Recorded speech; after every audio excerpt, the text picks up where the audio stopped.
Hi, I'm Sarah Dunson and I'm the events fundraiser for Cynthia Spencer Hospice, and I'd like to introduce you to Steve Storey, who has taken up some individual challenges on behalf of Cynthia Spencer and has raised funds to help support the services that Cynthia Spencer Hospice offers throughout Northamptonshire and the surrounding area. So welcome, Steve, and thank you very much for coming in this morning. I just wanted to talk about the challenges that you've taken up for Cynthia Spencer Hospice. Would you like to tell everybody what they were?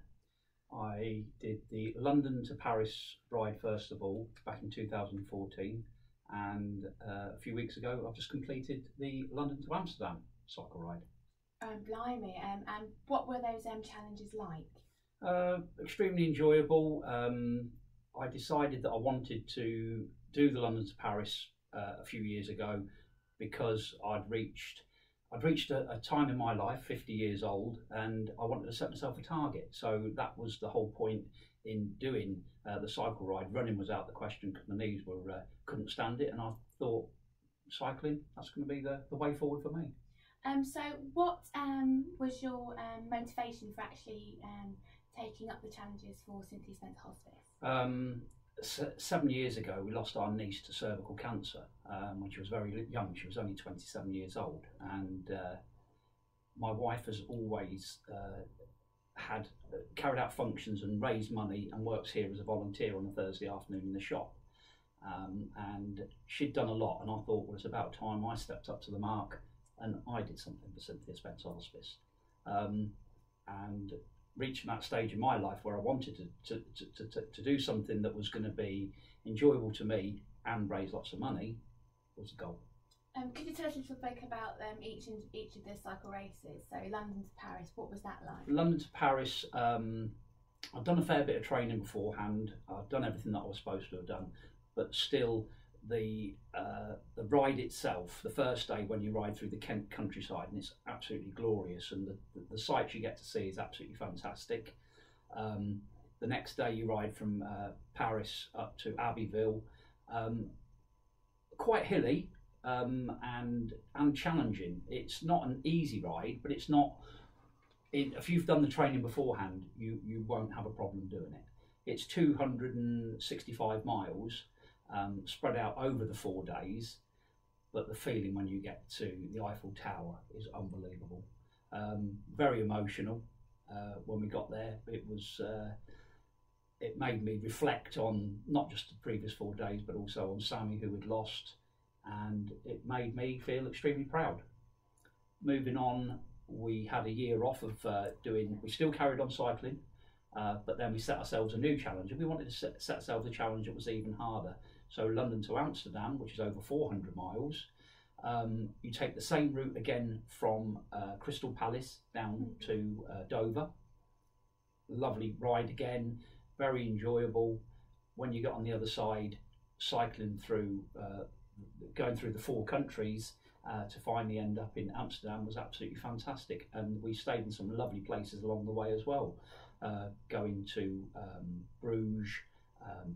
It was just absolutely fantastic, beautiful scenery, fantastic riding along the canals, and also on that ride, the beauty of that is you're not cycling on roads, you're actually cycling on proper cycle tracks for 90% of the time. And we did participate with some Belgian beers en route, which again made it very, very enjoyable. And what did you get out of it from taking up these challenges?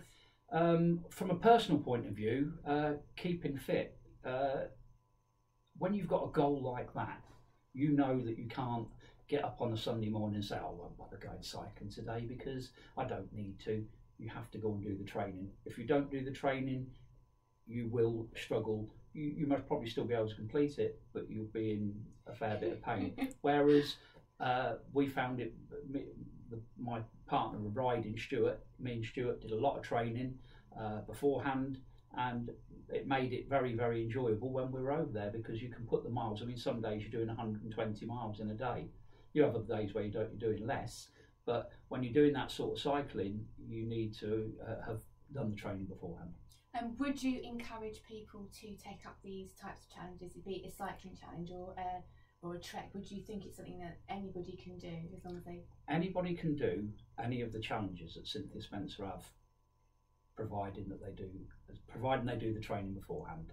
The cycling I've done, my wife Trish did the Three Peaks Challenge the other year, walking. She loves walking anyway, but she did it with 3 of her friends. Walking, she did the Brecon Beacons Challenge, which she thoroughly enjoyed as well. She's a good walker. I'm not a very good walker. I don't mind getting on my bike. She doesn't like getting on the bike, so she does her challenges, I do mine. But as long as you do the training beforehand, anybody, and it also gives you a goal in life. It makes you get out there, lose a bit of weight, eat properly, do everything that you're supposed to do.